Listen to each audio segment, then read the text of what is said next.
Jawab adalah suatu hal yang sangat penting. Apakah jawaban kita, respon hidup kita sesuai dengan apa yang kita percayai? Apa jawaban kita?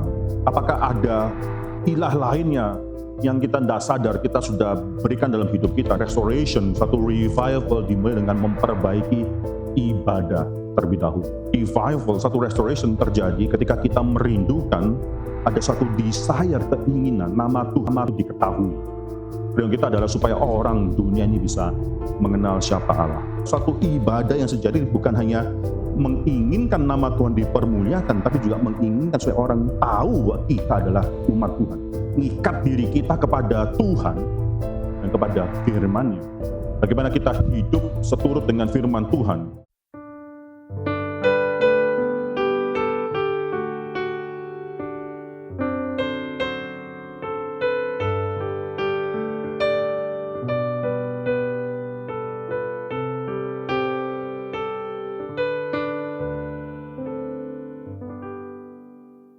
Saudara, kita akan membuka firman Tuhan kita akan melanjutkan eksposisi mengenai Elia dan Elisa. Mari kita buka 1 Raja-Raja. 1 Raja-Raja pasal yang ke-18, ayat yang hari ini kita membaca ayat ke-20 sampai cukup panjang, tapi tidak apa, sampai dengan ayat yang ke-40. Kita membaca bertanggapan, saya baca 20, saudara baca 21 dan seterusnya. Ya, 1 Raja-Raja pasal 18 ayat 20 sampai 21. Demikianlah firman Tuhan. Elia di Gunung Karmel. Ahab mengirim orang ke seluruh Israel dan mengumpulkan nabi-nabi itu ke Gunung Karmel.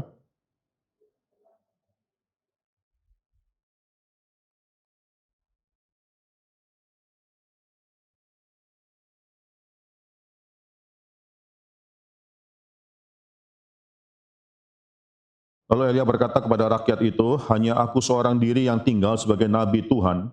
Padahal nabi-nabi Baal itu ada 450 orang banyaknya.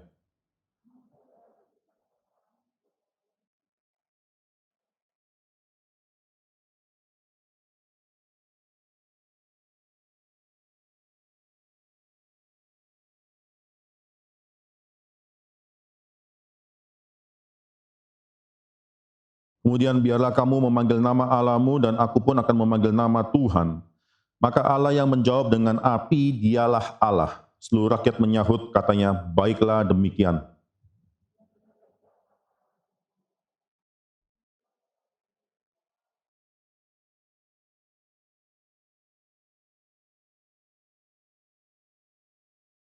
Mereka mengambil lembu yang diberikan kepada mereka, mengolahnya dan memanggil nama Baal. Dari pagi sampai tengah hari katanya, ya Baal, jawablah kami. Tapi tidak ada suara, tidak ada yang menjawab. Sementara itu mereka berjingkat-jingkat di sekeliling mezbah yang dibuat mereka.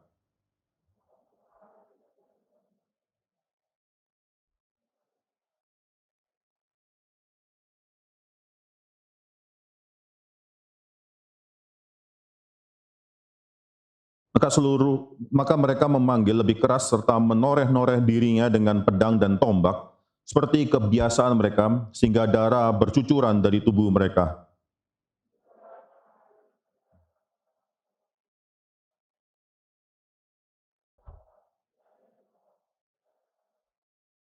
Kata Elia kepada seluruh rakyat itu, datanglah kepadaku, maka mendekatlah seluruh rakyat itu kepadanya, lalu ia memperbaiki mezbah Tuhan yang telah diruntuhkan itu.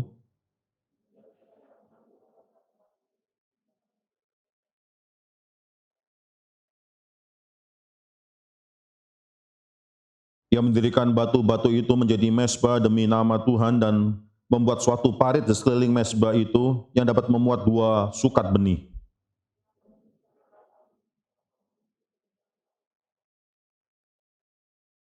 Sesudah itu ia berkata, penuhilah 4 buyung dengan air dan tuanglah ke atas korban bakaran dan ke atas kayu api.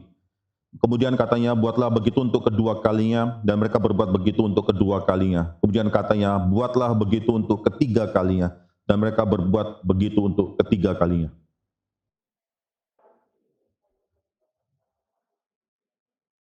Kemudian pada waktu mempersembahkan korban petang, tampilan Nabi Elia dan berkata, ya Tuhan Allah Abraham, Ishak dan Israel, pada hari ini biarlah diketahui orang bahwa Engkaulah Allah di tengah-tengah Israel, dan bahwa aku ini hamba-Mu dan bahwa atas firman-Mu lah aku melakukan segala perkara ini.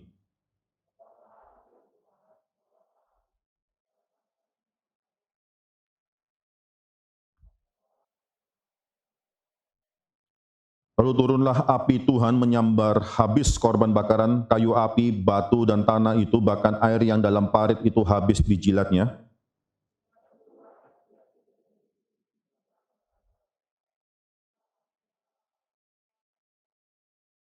Kata Elia kepada mereka, tangkaplah nabi-nabi Baal itu, seorang pun dari mereka tidak boleh luput. Mereka ditangkap. Setelah ditangkap, Elia membawa mereka ke sungai Kison dan menyembelih mereka di sana. Mereka tundukkan kepala dan kita masuk di dalam doa. Bapa dalam surga, kami bersyukur untuk firman Tuhan yang kami sudah baca ini. Bersyukur untuk apa yang sudah Tuhan lakukan dalam hidup anak-anak Tuhan, dalam hidup umat Tuhan. Kami bersyukur Tuhan adalah Tuhan yang setia. Manusia bukanlah manusia yang setia dalam hidup kami yang sementara ini. Kami pernah meninggalkan Tuhan, kami pernah berdosa, kami pernah meragukan Tuhan. Tapi kalau kami adalah umat Tuhan, maka Tuhan adalah Tuhan yang setia dan Tuhan akan mendekatkan kami kembali kepada Tuhan. Bersyukur untuk semua pekerjaan Tuhan. Keselamatan bukan milik daripada manusia, keselamatan dari awal sampai akhir adalah milik Tuhan dan pekerjaan daripada Tuhan. Kami menyerahkan pemberitaan firman Tuhan ini dalam tangan Tuhan. Berkatilah kami yang sudah hadir tempat ini maupun mereka yang mengikuti lewat live stream, lewat Zoom. Berdoa supaya Tuhan menggugah hati kami dan pikiran kami. Jadikan kami anak-anak Tuhan yang lebih merindukan Tuhan. Misalkan semua dalam nama Tuhan Yesus Kristus kami berdoa. Amin. Saudara, ini satu bagian Alkitab yang sangat unik sekali. Kalau saudara perhatikan, saudara, Elia yang dalam satu Raja-Raja pasal 17 tiba-tiba muncul nama tersebut. So far dia melakukan semua mujizat-mujizat itu di luar daripada tanah Israel. Ini adalah mujizat daripada Nabi Tuhan, Nabi orang Israel pertama yang akan dilakukan di dalam tanah Israel itu sendiri. Kalau saya perhatikan dalam satu Raja-Raja pasal 18 ayat 20 dan seterusnya tersebut, maka ada satu tema yang penting sekali yang mungkin bisa kita katakan tema dari pengulangan kata-kata yang keluar, yaitu kata jawab atau answer. Ya, saudara, ini kata yang sangat penting sekali. Kalau saya perhatikan dalam ayat yang ke-21 misalnya, ayat 21, lalu Elia mendekati seluruh rakyat itu dan berkata, berapa lama lagi kamu akan berlaku timpang dan bercabang hati kalau Tuhan itu Allah? Ikutilah dia, dan kalau Baal, ikutilah dia, tetapi rakyat itu tidak menjawabnya sepatah kata pun. Itu kata jawab keluar di sana, saudara. Saudara perhatikan lagi dalam ayat yang ke-24, saudara, ayat ke-24, kemudian biarlah kamu memanggil nama Allahmu dan aku akan memanggil nama Tuhan, maka Allah yang menjawab dengan api, dialah Allah. Seluruh rakyat menyahut, atau terjemahan lain yang lebih tepat katanya adalah seluruh rakyat menjawab. Katanya, baiklah demikian. So bisa lihat dalam ayat yang ke-26, nabi-nabi Baal, mereka mengambil lembu yang diberikan kepada mereka, mengolahnya dan memanggil nama Baal dari pagi sampai tengah hari. Katanya, ya Baal, jawablah kami. Tetapi tidak ada suara, tidak ada yang menjawab. Itu kata jawab diulangi 2 kali dalam satu ayat. Dan ayat ini akhirnya dikonfirmasikan sekali lagi di dalam ayat yang ke-29. Sesudah lewat tengah hari, mereka kerasukan sampai waktu mempersembahkan korban petang. Tetapi tidak ada suara, tidak ada yang menjawab, tidak ada tanda perhatian atau tidak ada yang memperhatikan. So perhatikan juga dalam ayat yang ke-37, ini sekarang giliran Elia. Ya, Elia dalam ayat yang ke-36 sudah mengatakan, ya Tuhan Allah Abraham, Ishak dan Israel, pada hari ini biarlah diketahui orang bahwa Engkaulah Allah di tengah-tengah Israel, dan bawalah aku ini hamba-Mu, dan bahwa atas firman-Mu lah aku melakukan segala perkara ini. Jawablah aku, answer me, O Lord. Di sana keluar lagi satu kata, itu jawablah aku. So, bisa dikatakan bahwa satu Raja-Raja pasal 18 dan perikop yang kita baca 20 sampai ayat 40 ini bicara mengenai bagaimana umat Tuhan harus menjawab Tuhan, dan bagaimana Tuhan menjawab umat Tuhan dan khususnya Nabi Tuhan. Jawab adalah suatu hal yang sangat penting. Dalam hidup kita, kita harus menjawab. Dalam hidup kita, kita harus meresponi. Dalam hidup kita, kita adalah satu orang yang akan dituntut respon di hadapan Tuhan. Apa yang kita percayai, apakah jawaban kita, respon hidup kita sesuai dengan apa yang kita percayai. So, menarik dalam ayat 1 Raja pasal 18 20 itu dibuka dengan suatu kalimat bagaimana Ahab mendapatkan tantangan. So, bisa ingat ya, masih ingat ya ayat ke-19 ya. Minggu lalu kita sudah bicarakan ayat ke-19. Elia di sana menantang Ahab untuk menyuruh mengumpulkan seluruh Israel ke Gunung Karmel dan juga seluruh nabi-nabi Baal, 450 nabi Baal ditambah 400 lagi nabi-nabi Asyera. Lalu akhirnya untuk datang dan bertemu dengan dia, dan Ahab ini memiliki suatu confidence. Dia pikir mungkin odds atau peluang itu pasti akan lebih pro kepada dia karena Elia itu hanya satu, dan sekarang dia akan menghadirkan di antara seluruh, disaksikan oleh seluruh orang Israel 850 nabi. Bagi dia itu bukan nabi palsu, tapi yang penting adalah nabi. Sekarang akan dihadapkan dengan satu orang, satu lawan 850, atau satu paling tidak lawan 450 nabi Baal tersebut. Nabi daripada istrinya. Itu menjadi suatu hal yang ya pasti dia akan merasa dimenangkan. Ini peluangnya untuk bisa memenangkan dan akhirnya menunjukkan bahwa memang si Elia lah orang yang membuat troublemaker di Israel. Itu nanti akan dilihat oleh orang-orang Israel. Ayat 21, kalau saya perhatikan di sana, Elia mendekati seluruh rakyat dan berkata, berapa lama lagi kamu berlaku timpang, saudara tahu ya, timpang itu orang pincang. Berapa lama lagi kamu akan berlaku pincang di hadapan Tuhan? Dan pertanyaan kedua adalah, berapa lama lagi kamu akan bercabang hati? Kalau Tuhan itu Allah, ikutilah dia. Kalau Baal, ikutilah dia. Tapi rakyat itu tidak menjawabnya sepatah kata pun. Soalnya ini sangat menarik sekali. Mungkin saudara masih ingat dalam hidup daripada orang-orang Israel, Yosua juga pernah memberikan satu pertanyaan yang sangat penting sekali. Make a decision right now. Kau harus memutuskan. Tidak bisa Anda ambil keputusan. Ya, coba kita buka Yosua pasal 24, saudara ya. Yosua pasal 24 itu sangat terkenal sekali, pasal yang terakhir, saudara, ayat yang ke-15.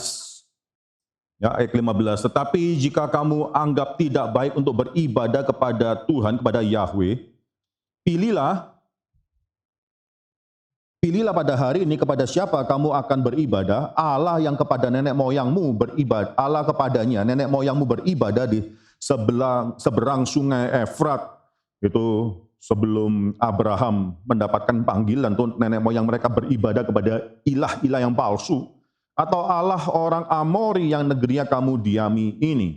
Tapi aku dan seisi rumahku, kami akan beribadah kepada Yahweh, kepada Tuhan. Saudara juga mungkin masih ingat di dalam Wahyu, saudara coba kita buka Wahyu pasal 2, pasal 3 itu bicara mengenai ada 7 gereja yang mendapatkan, banyak daripada mereka yang mendapatkan kritik daripada Tuhan. Ya, bisa melihat Wahyu pasal 2, pasal 3, 7 gereja. Dan gereja yang ke-7, Laodikia, kepada jemaat di Laodikia itu kita baca Wahyu pasal 3 ayat yang ke-15, saudara. Aku tahu segala pekerjaanmu, engkau tidak dingin dan tidak panas, suam-suam kuku saja. Ya, ini Tuhan mengkritiki gereja di Laodikia, engkau tidak dingin dan tidak panas. Lalu keluar satu kalimat yang sangat menarik sekali daripada firman Tuhan di sini, alangkah baiknya jika engkau dingin atau panas. Soalnya Tuhan tidak menginginkan hidup kita adalah hidup yang indecisif. Hidup yang tidak bisa mengkomitkan diri kita, yang menyerahkan diri kita, itu suatu hidup yang dikatakan di dalam, kita kalau kembali dalam 1 Raja-Raja pasal 18 itu bercabang hati. Saudara, mereka yang tidak bisa menyerahkan hati sepenuhnya kepada Tuhan. Mereka yang mungkin mengatakan bahwa diri adalah umat Tuhan, tapi hidupnya tidak bisa memberikan seluruh hidup kepada Tuhan.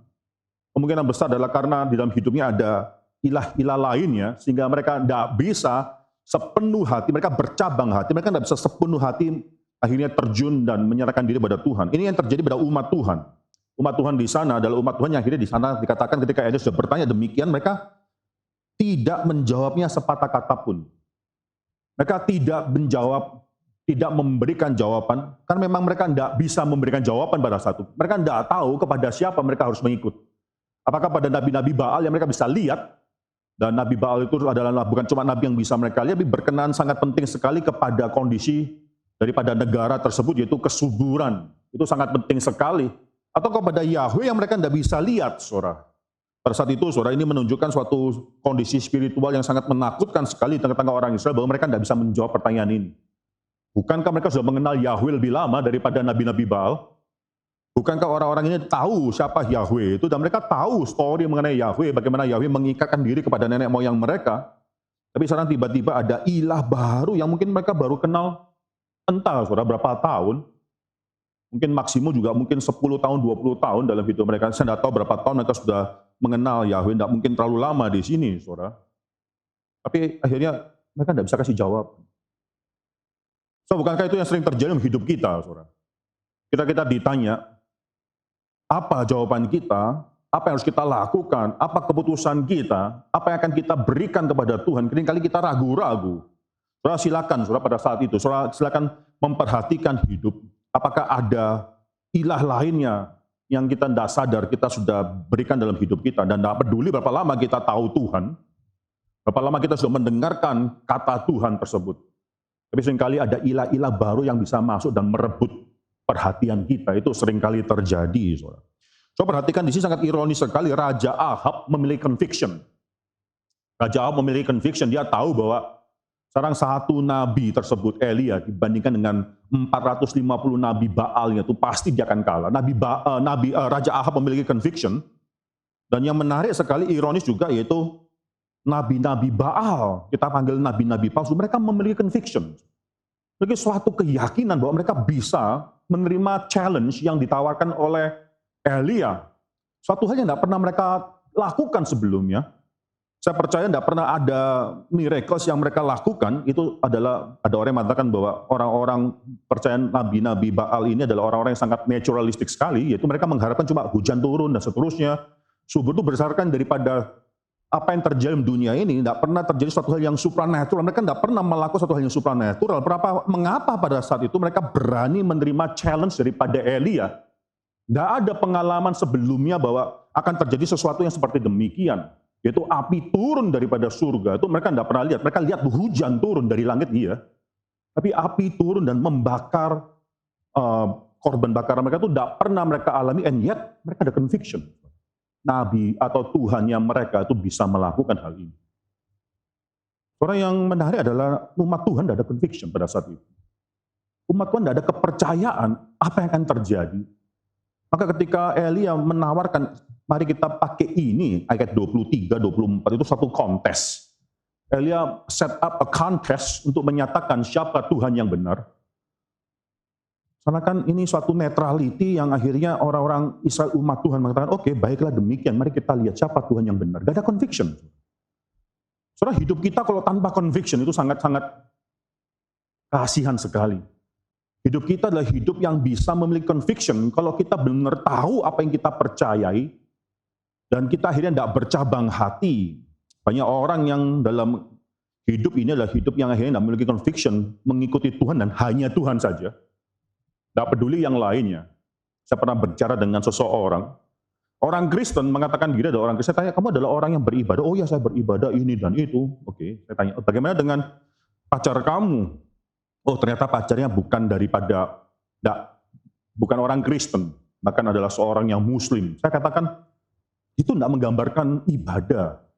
Kok ternyata dalam hal yang sehari-hari kamu tidak bisa akhirnya, kamu pikir ibadah cuma dalam hari Sabtu dan Minggu, kamu tidak bisa melakukan ibadah dalam hari Senin dan Jumat, dalam hari sehari-hari. Kamu tidak pernah bisa mengaplikasikan ibadah dalam hidupmu sehari-hari. Tidak ada conviction untuk bisa mengikuti Tuhan. Tidak ada conviction untuk akhirnya bisa menyerahkan seluruh hati kepada Tuhan. Bercabang hati, saudara, itu adalah problem daripada umat Tuhan. Umat Tuhan bercabang hati, dan ketika itu terjadi, maka sangat ironis sekali apa yang kita lihat di sini. Nabi palsu memiliki conviction. Umat Tuhan tidak ada conviction. So, perhatikan dalam ayat selanjutnya, kalau saya perhatikan ini sangat terkenal sekali, saudara. Ini bagian yang kita sudah kenal, ayat 25, saudara. Kalau saudara lihat dalam ayat yang ke-25, Elia berkata kepada nabi-nabi Baal itu, pilihlah seekor lembu dan olahlah itu dahulu, kemudian karena kamu ini banyak. Sudah itu panggilan nama Allahmu, tapi kamu tidak boleh menaruh api. Elia memberikan waktu di pagi hari tersebut kepada nabi-nabi Baal, waktu yang prioritas utama, silakan mengolah. Yaitu, kalau saudara perhatikan, ini nanti sampai siang, bahkan lewat daripada siang hari, sampai bahkan sore hari, saya katakan mungkin mendekati petang hari, waktu untuk memberikan korban tersebut, nggak datang apinya. Nggak datang api, ya, korbannya ada, tapi nggak ada apinya. Menjadi suatu useless sacrifice. Korban yang tidak ada artinya, karena nggak ada api yang bisa naik ke atas. Itu nggak ada asap yang bisa naik ke atas. Saudara, hati-hati dalam hidup kita, banyak kali mungkin kita pernah melakukan suatu useless sacrifice. Kita melakukan sesuatu tapi tidak ada arti. Kita berkorban sesuatu, kita pikir kita sudah memberikan korban, kita sudah memberikan lembu, kita sudah potong lembu tersebut. Nabi-nabi Baal sudah menyediakan semua hal tersebut. Tapi itu bukan korban, karena tidak ada apinya, a useless sacrifice. Maka di sini saudara bisa melihat Elia memberikan waktu, silakan olahlah.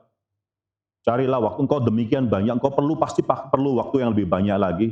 Dan saudara perhatikan dalam ayat ke-25, maka 26, saudara, mereka mengambil lembu yang diberikan kepada mereka, mengolahnya dan memanggil nama Baal dari pagi sampai tengah hari. Itu, ya Baal, answer us. Itu, jawablah kami, itu keluar kalimat tersebut. Tapi tidak ada suara dan tidak ada yang menjawab. Lalu dikatakan di sana, mereka tuh berjingkat-jingkat di sekeliling mezbah yang dibuat oleh mereka. Itu mungkin dancing, saudara, itu tarian mereka. Terjemahan aslinya itu mereka limping, saudara. Mereka tuh kayak orang sedang lumpuh berjalan di sekitar daripada mezbah tersebut.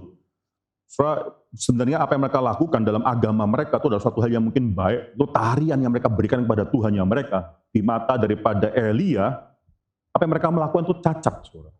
Itu dikatakan di sana adalah limp. Mereka sedang timpang berjalan di sekitar daripada mezbah-mezbah tersebut. Itu kata yang sama yang digunakan ketika Elia berkata dalam ayat ke-21 pada orang Israel, berapa lama lagi kamu limping, berjalan timpang di hadapan Tuhan.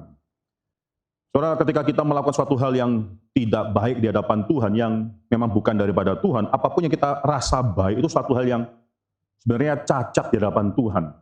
Ini yang mereka lakukan, orang-orang nabi-nabi Baal ini melakukan suatu ritual keagamaan, dancing around the altar, saudara. Tapi bagi Elia itu kelihatan adalah suatu tindakan cacat, limping.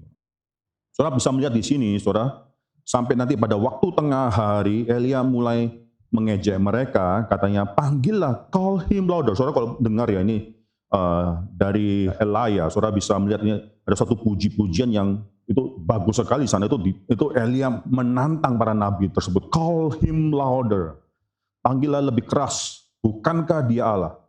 Lalu ada sindiran di sana, saudara perhatikan di sana ya, Elia menyindir, mengejek. Mungkin ia merenung, mungkin ada urusan, itu kalimat terlalu halus. Mungkin terjemahan lainnya itu adalah mungkin dia sedang ke WC atau relieve himself, sedang beol lah, kata kasarnya demikian. Mungkin dia sedang relieve himself. Mungkin dia berpergian, barangkali ia tidur dan belum terjaga. So memang dalam konsep daripada orang-orang pada saat itu, Nabi Baal itu adalah nabi yang memang bisa melakukan hal yang mirip seperti manusia. Dia bisa berpergian, dia bisa tidur, dia bisa mungkin perlu waktu untuk napping dan seterusnya. Karena manusia memproyeksikan sesuatu yang sesuai dengan gambar apa yang mereka pikirkan. Alkitab justru mengatakan suatu hal yang berbeda, yaitu manusia itu adalah gambar dan rupa daripada Allah. Tapi ketika manusia itu dalam dosa, dia mau menyatakan ilahnya mereka akan menciptakan ilah-ilah berdasarkan gambar dan rupa mereka. Maka ini adalah gambaran daripada manusia sebenarnya. Nabi tersebut adalah dewa tersebut atau Allah daripada Baal tersebut. Baal itu adalah orang yang akhirnya ya mungkin bisa berpergian, sedang tidak ada di sana dan bahkan relieve himself dan seterusnya. Ayat 28 mereka memanggil lebih keras lagi, lalu ada kalimat di sana menoreh-noreh atau melukai diri mereka, tubuh mereka dengan pedang tombak. Ada satu kalimat seperti kebiasaan mereka. Ini entah kebiasaan apa sehingga mereka harus melakukan hal yang sama. Mungkin saudara, mungkin dirasakan darah korban lembu itu kurang mulia, tapi sehingga dalam keadaan biasa pun ketika mereka melakukan korban itu mereka mengeluarkan darah dalam dirinya sendiri, darah daripada orang yang mungkin dianggap lebih penting, yaitu nabi-nabi tersebut, imam-imam tersebut. Saudara perhatikan di sini sampai akhirnya nothing happen. Ayat 29 sesudah lewat tengah hari. Jadi dari tengah hari sudah lewat tengah hari. Mereka kerasukan sampai waktu untuk mempersembahkan korban. Sudah mungkin hampir malam, saudara. Waktu untuk mempersembahkan korban. Mereka kerasukan sampai waktu mempersembahkan korban petang. 3 hal menyimpulkan mengenai Nabi Baal, tidak ada suara, tidak ada yang menjawab, dan tidak ada yang memperhatikan. Apapun yang mereka lakukan, itu tidak mendapatkan perhatian daripada Baal. Mengapa? Karena memang tidak eksis Baal tersebut. Mereka melakukan semua hal ini, tapi akhirnya 3 hal menyimpulkan segala sesuatu yang mereka lakukan. Tidak ada jawaban, tidak ada suara, tidak ada jawaban, dan tidak ada perhatian. No one paid attention dalam bahasa Inggrisnya. Bukan tidak ada tanda perhatian, tapi tidak ada yang memperhatikan mereka. Saudara sampai di sana saudara lihat selanjutnya itu suatu hal yang mungkin kita sudah kenal dengan baik. Elia memanggil seluruh rakyat dan mereka berkumpul datang kepada dia. Maka dikatakan mungkin di sini bisa dikatakan bahwa mereka turut membantu Elia di dalam akhirnya merestorasi mezbah, memperbaiki mezbah yang sudah dihancurkan tersebut, mengambil 12 batu dan menumpuk batu tersebut. Lalu Elia minta akhirnya ada air yang dituangkan di atas mezbah tersebut, di atas daripada potongan daging lembu-lembu. Bahkan air akhirnya dituangkan 12 kali, ada 12 batu, ada 12 kali tuangan air. Ini semua ada tandanya berkenaan dengan jumlah daripada keturunan atau anak-anak daripada Israel, daripada Yakub. Dan tak lama kemudian sudah semua hal tersebut Elia nanti, saya tidak usah detailkan satu persatu di sini, tapi saya bisa lihat bagaimana Elia dalam saat-saat terakhir, saya bisa bayangkan ini sudah sangat sore sekali. Sekarang nabi-nabi Baal tersebut diberikan waktu yang demikian panjang tidak bisa mendatangkan api. Sekarang dalam saat-saat terakhir, Elia hanya berkata-kata beberapa kalimat saja, doa Elia. Coba kita baca ayat ke-6. Ya Tuhan, ya Tuhan, ayat 36 mengatakan bahwa mempersembahkan korban petang. Jadi ini benar-benar sudah petang hari, saudara ya. Sudah mulai masuk petang hari. Elia berkata, ya Tuhan, Allah Abraham, Ishak dan Israel. Pada hari ini biarlah diketahui orang bahwa Engkaulah Allah di tengah-tengah Israel dan bahwa aku ini hamba-Mu dan bahwa atas firman-Mu lah aku melakukan segala perkara ini. Jawablah aku, answer me, ya Tuhan, Yahweh. Jawablah aku supaya bangsa ini mengetahui bahwa Engkaulah Allah, ya Tuhan, dan Engkaulah yang membuat hati mereka tobat kembali. Langsung pada saat itu, saudara, api Tuhan itu turun dan menyambar habis korban bakaran, kayu, api, batu, tanah, bahkan air dalam parit itu semua habis dijilat. So dalam Alkitab ketika api turun itu biasanya adalah penghakiman. Saudara masih ingat bagaimana api belerang turun dan menghakimi kota Sodom, ya, dan Sodom dan Gomora dan 4 kota di lembah sungai Yordan tersebut.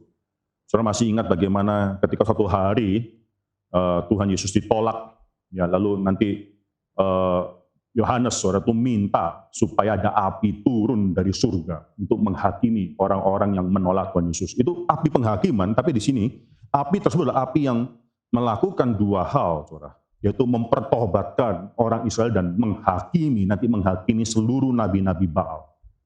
Api tersebut adalah api yang melakukan 2 hal ini, mempertobatkan seluruh orang Israel dan menghakimi seluruh nabi-nabi Baal. Dan setelah melihat apa yang terjadi, orang Israel digugahkan. Itu ada satu revival yang datang kepada mereka dan mereka langsung sekarang mengambil suatu sikap mengikuti Tuhan.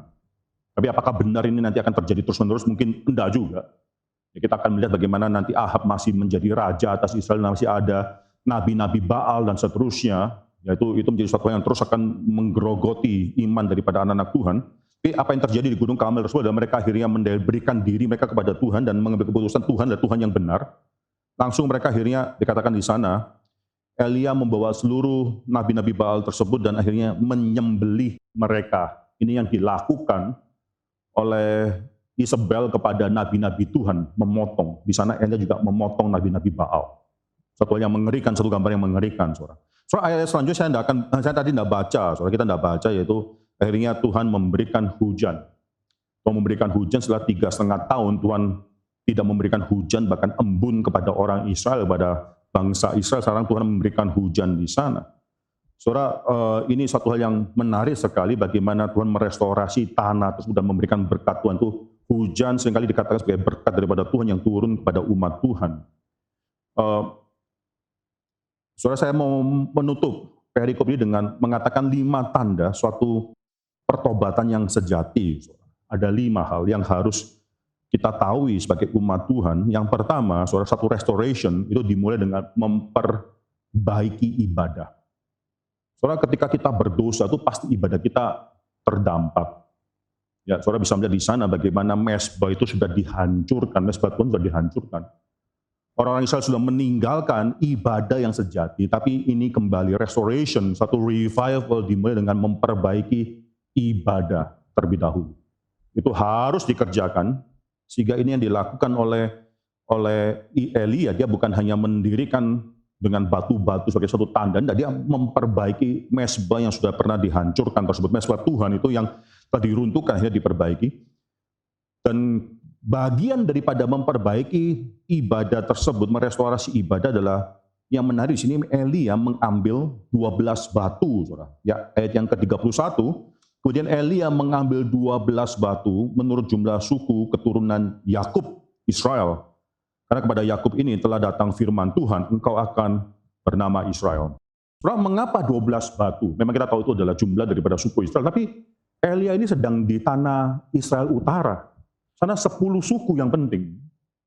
Bukan 12 suku. Dua suku lain itu di Israel Selatan. Ini adalah Israel Utara. 10 suku tersebut adalah suku yang penting. Menarik sekali bagi Elia, di sini adalah restorasi dimulai dengan mengingat janji Tuhan kepada keturunan daripada Yakub tersebut.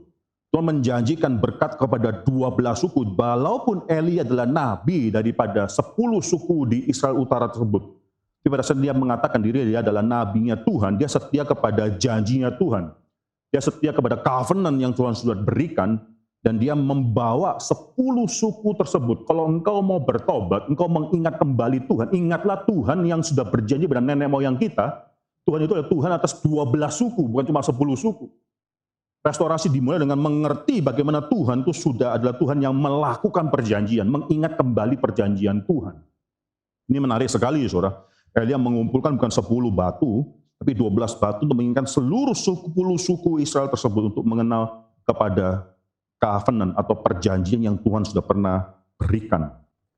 Yang kedua, saudara, tidak ada satu restoration, tidak ada suatu ibadah tanpa suatu sacrifice, itu tidak ada. Saudara, seringkali kita mau beribadah, kita mau melakukan tugas atau kehidupan ibadah, tapi tidak ada harga mahal yang kita ingin korbankan di dalam ibadah kita. Itu bukan ibadah. Seluruh ibadah itu ada korban. Kalau kita mau beribadah pada Tuhan juga ada korban. Korban yang paling mahal di sini itu bukan sapi. Korban yang paling mahal di sini adalah air. Air pada saat itu kekeringan 3,5 tahun, tidak ada air.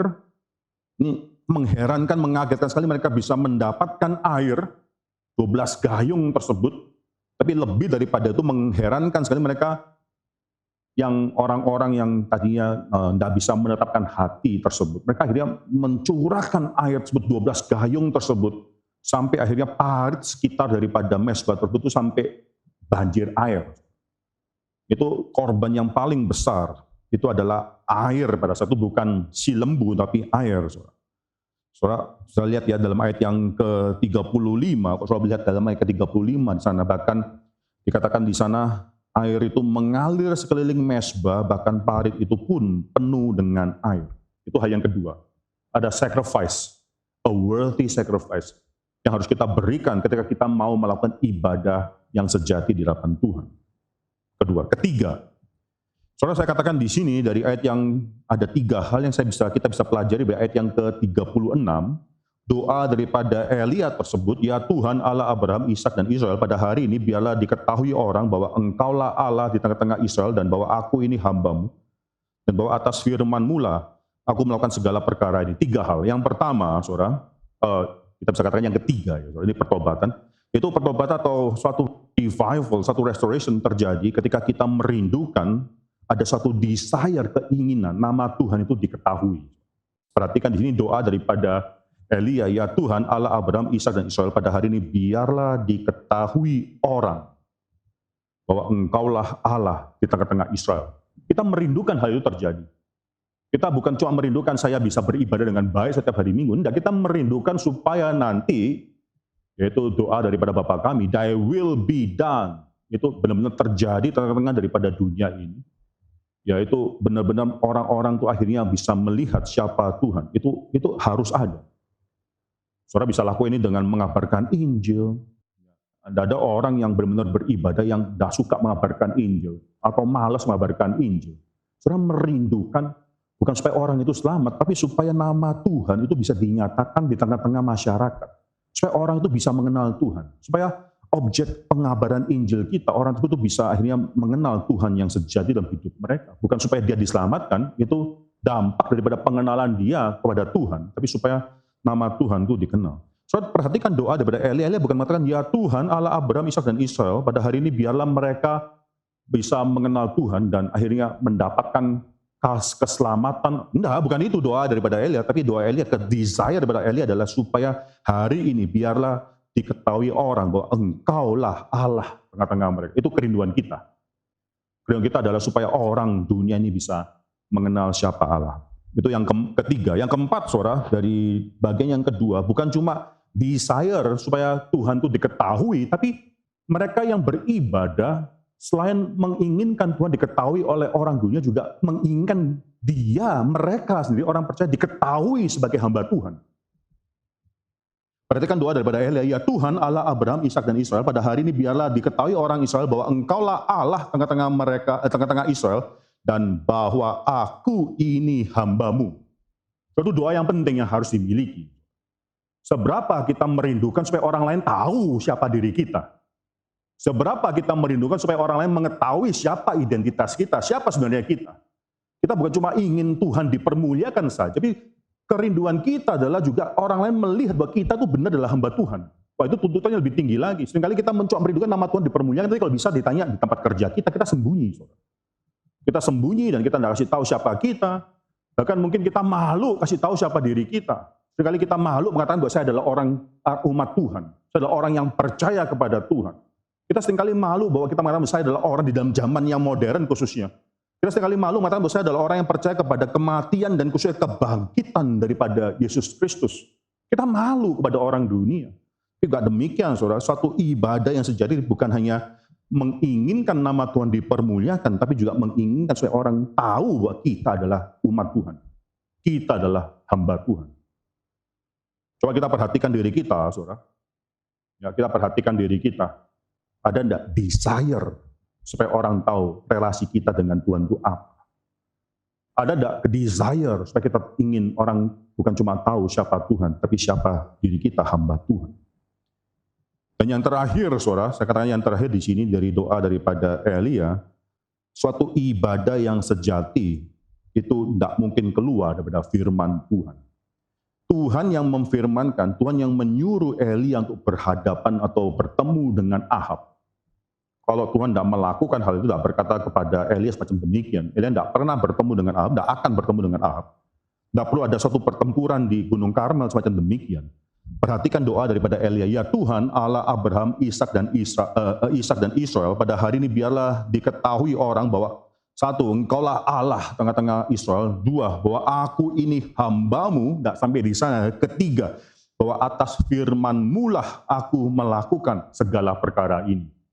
Itu suatu ibadah yang sejati. Itu mengkaitkan, mengikat diri kita kepada Tuhan dan kepada firman-Nya.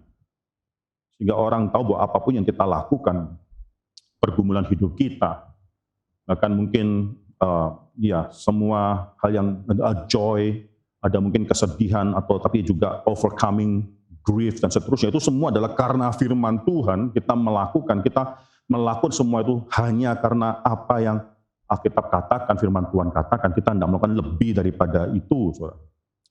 Ini suatu hal yang sangat menarik sekali, dan kita melihat bagaimana karena apa yang terjadi pada saat itu, akhirnya Tuhan itu menurunkan api. Saudara harus melihat satu hal, saudara. Tuhan menurunkan api bukan karena menjawab. Memang di sini Elia katakan, jawablah aku ya Tuhan. Bukan itu, tapi bukan Tuhan mendengarkan Elia. Tapi karena Elia ada dalam sisi Tuhan. Elia tahu bahwa dia sedang berhadapan dengan nabi palsu. Elia ingin merindukan nama Tuhan itu dipermuliakan sedemikian rupa sehingga orang Israel, umat Tuhan itu bisa datang kembali kepada Tuhan. Tuhan menjawab Elia karena Elia berada di sisi Tuhan. Bukan karena Tuhan sedang berada di sisi Elia. Elia berada di sisi Tuhan. Dan di sini dikatakan apapun yang dia lakukan pada saat itu Elia lakukan. Termasuk perkataannya dia, permintaannya dia. Itu adalah karena aku lakukan semua, karena firman-Mu lah.